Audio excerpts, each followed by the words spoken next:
রিনার বয়স তখন মাত্র 26। বিয়ের পর প্রথম পা রাখলেন নতুন সংসারে। নতুন বউ একটু পুরনো হতে না হতেই সংসারের যাবতীয় দায়িত্ব কাঁধে এসে পড়ল। সকাল শুরু রান্না দিয়ে, সময় মতো টিফিন গোছানো, ঘরের কাজ সামলানো, একে একে সন্তানদের বড় করার পালা। বয়স বাড়ার সঙ্গে সঙ্গে শ্বশুর শাশুড়ির ওষুধপত্র এবং দেখাশোনার দায়িত্বও তো তারই। সকলেই এক মুখে স্বীকার করতেন রিনার দায়িত্বশীলতা। কিভাবে তিনি হাসি মুখে সকলকে আনন্দে এবং নিশ্চিন্তে রেখেছেন তা অন্যদের উদাহরণ দিয়ে দেখানো হতো। এই করতে করতে দিনগুলো কেটে যেত আনন্দে। রিনা ভুলেই গেছিলেন একসময় তারও একটা স্বপ্ন ছিল, মাস্টার্স শেষ করা, নিজের বন্ধুদের মতো একটা কেরিয়ার, আর্থিক স্বাধীনতা, নিজের একটা পরিচয় গড়ে তোলার ইচ্ছে। কিন্তু সময়ের পুরোটাই সংসার দাবি করায় সে ইচ্ছে আর ডানা মেলতে পারেনি। নিশ্চিন্তে স্বামী অজয়কে তার কেরিয়ারে সিঁড়ি চড়তে সব রকম সাপোর্ট করেছেন রিনা। তা সফলও হয়েছে, সব রকমের আর্থিক স্বাচ্ছন্দ্য এসেছে সংসারে। কিন্তু রিনার নিজের তার সেভাবে মনেই পড়েনি নিজের আলাদা একটা আর্থিক সত্তার কথা। বছরের পর বছর কেটেছে, সন্তানরা নিজের নিজের পথে হাঁটতে আরম্ভ করেছে। তাদের হাসি আর খুশি দেখতে দেখতেই জীবন কেটে গেছে অজয় আর রিনা। রিনা এখন 50।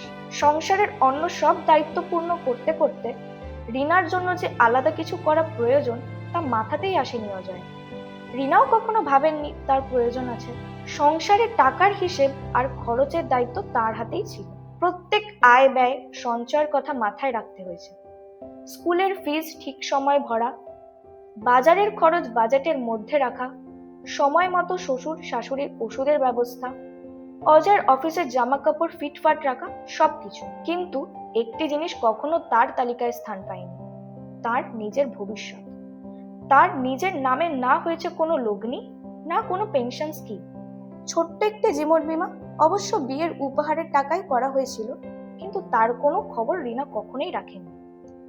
বয়স হলে আমার কি হবে, এই প্রশ্ন মাঝে মাঝে তার মনেও যে আসতো না তা নয়, তবে তো শুধুমাত্র অজানা ভবিষ্যতের ভয়, কোনো গোছানো চিন্তার অবকাশ ঘটেনি। কারণ সবসময় তার কাছে আগে থেকেছে আরো আরো জরুরি কিছু, অন্য কোনো প্রয়োজন যা এখনই পূরণ না করলেই না। নিজেরটা বরাবর বাদ পড়েই গেছে। একদিন দুপুরে ফোন এলো মাস্তুতো দিদি। কয়েকটা এলোমেলো কথার পর তিনি বললেন তার আসল সমস্যার কথা। বয়সে তিনি রিনার থেকে 12-14 বছরের বড়। তার মেয়ের বিয়ে হয়ে গেছে বহুদিন, বিদেশে সেটেল। দেশে আসার সুযোগ কম নিজের নানা দায়িত্বের জন্য। জামাইবাবু মারা গেছেন কয়েক বছর আগে, হঠাৎ মাসি বাটা। দিদির নিজের ইদানিং একটা শারীরিক সমস্যাও ধরা পড়েছে, বাজে ধরনের আর্থারাইটিস। সারবে তো নাই, বরং ধীরে ধীরে তা তাকে পঙ্গুত্বের দিকে নিয়ে যেতে পারে। রিনা বললেন, দিদি তুমি মেয়ের কাছে চলে যেতে পারো। দিদি বললেন তার পক্ষে অতদূর যাওয়াই সম্ভব না। বিশ্রাম নিতে নিতে আজ রিনার সত্যিই ভয় ধরে গেল। ভবিষ্যতের দিকে তাকিয়ে মনে হলো তার মা মাসিদের সকলেরই হিস্টেরেক্টমি করাতে হয়েছিল।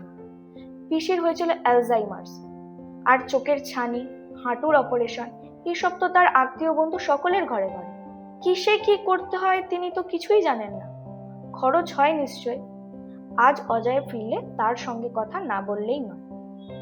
অজয়ের সঙ্গে প্রথমবার এই নিয়ে আলোচনা করলেন রিনা। অজয় বললেন, নিজেও ভেবেছি অনেকবার, কিন্তু আজ করব কাল করব বলে আর করা হয়। ঠিকই বলেছ, better late than never. Ajay তার বন্ধুর সঙ্গে কথা বললেন। এই বন্ধু আর্থিক পরিকল্পনা করেছিলেন নিজের জন্য। বললেন, একদম ঠিক ভেবেছ, আর দেরি নয়, লেগে পড়ো।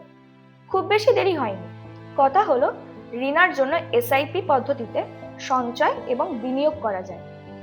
সেজন্য রিনার নিজের ঝুঁকি সম্বন্ধে কি ধারণা তা প্রথমে বুঝে নিতে হবে।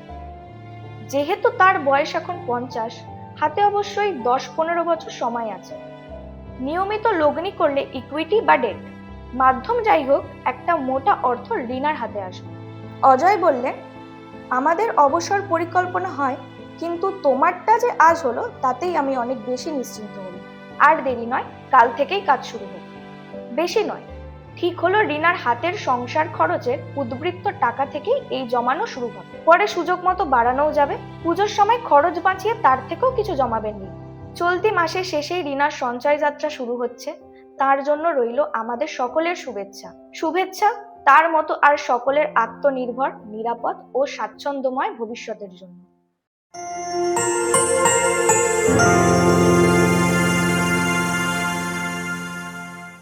Investment in securities market are subject to market risks. Read all the related documents carefully before investing.